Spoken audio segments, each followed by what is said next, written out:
आजही भूगर्भात अनेक रहस्य दडलेली आहेत। याचेच एक उदाहरण गोरेगाव तालुक्यातून पुढे आलेले आहे। या गावामध्ये गेल्या 2 ते 3 दिवसांपासून विचित्र घटना घडत आहेत। गावातील एका विहिरीतील पाण्याला उकळी येऊन विहीर काठोकाठ भरल्याचे व 2 दिवसांनंतर त्या विहिरीने तळ गाठल्याची आश्चर्यकारक घटना पुढे आली।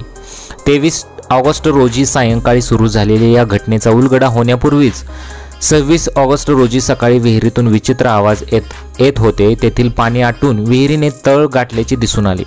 या घटनेमुळे गावकऱ्यांमध्ये एक संभ्रम निर्माण झाला। ही आश्चर्यकारक घटना पाहण्यासाठी शेजारील गावातील नागरिकांनी त्या गावाकडे आपला मोर्चा वळवला आहे। 20 वर्षापूर्वी विहिरीचे बांधकाम करण्यात आले होते। या विहिरीच्या पाण्याचा संपूर्ण गावाला पुरवठा करण्यात येत होता। दरम्यान तेथील गावकऱ्यांच्या मते काही महिन्यांपासून या विहिरीत विचित्र घटना घडत असून विहिरीतून वेगवेगळे आवाज येऊ लागले। त्यातच गेल्या मार्च महिन्यात विहिरीत स्फोट होत विहिरीतील दगडाचे तुकडे शेजारील घरावरून उडाले। या घटनेत गावातील मुकेश टेंभरे नावाचा युवकही जखमी झाला होता।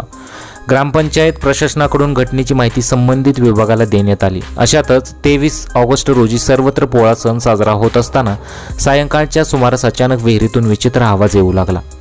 गावकऱ्यांनी विहिरीत डोकावून पाहिले असता विहिरीतून उकळते पाणी वर आल्याचे दिसले। या घटनेमुळे गावात एकच खळबळ उडाली होती। संपूर्ण गाव विहिरीतील ही घटना पाहण्यासाठी एकत्र झाले होते।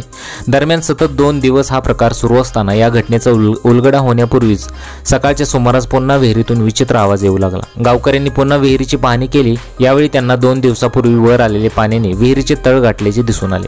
या घटनेमुळे गावात कुतूहल निर्माण झाले, तर विहिरीतील पाणी उकळून वर येणे व नंतर संपूर्ण पाणी तळाला जाणे या घटनेमुळे दहशतही निर्माण झाली। दरम्यान घटनेची माहिती संबंधित विभागाला देण्यात आलेली आहे। तेव्हा तपासानंतरच या घटनेचा उलगडा होणार आहे।